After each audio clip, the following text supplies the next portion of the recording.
Assalamualaikum semua. Hari ini saya akan bercerita pengalaman seronok di sekolah saya. Dahulu saya tinggal di asrama. Saya sangat suka tinggal di asrama sebab saya ada ramai kawan baik. Dahulu saya sekolah di SMK SERI Seri JENGKA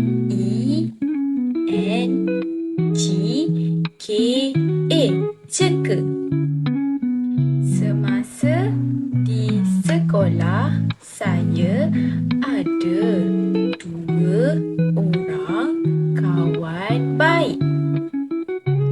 Nama kawan baik saya YASMIN Yasmin dan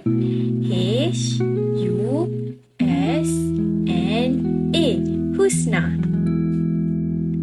Kami selalu pergi ke mana-mana bersama-sama. Semasa di asrama, saya sangat suka makan makanan di Dewan Makan. Makanan di Dewan Makan sangat sedap. Saya sangat rindu kawan-kawan di sekolah dan asrama saya.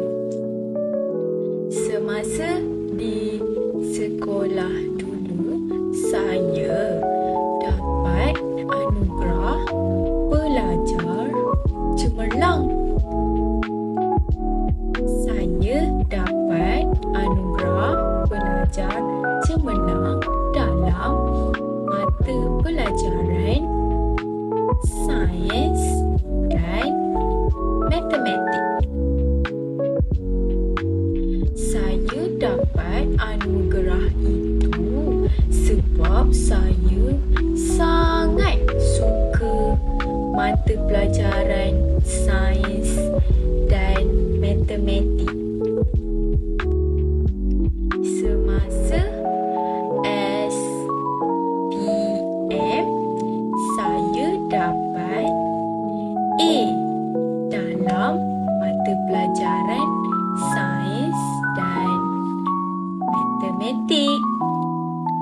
Selepas SPM, saya sambung pelajaran di tingkatan 6. Semasa di tingkatan 6, saya ambil 4 mata pelajaran. Saya dapat semua A dalam 4 mata pelajaran itu. Dan saya dapat anugerah pelajar cemerlang dan pelajar terbaik di Pahang.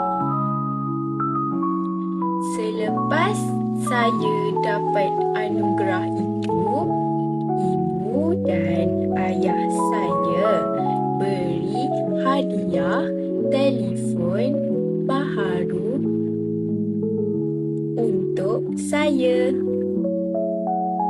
Saya juga berjanji dengan ibu dan ayah saya untuk belajar dengan betul selepas ini. Akhir sekali saya nak cakap yang saya sangat sekolah menengah.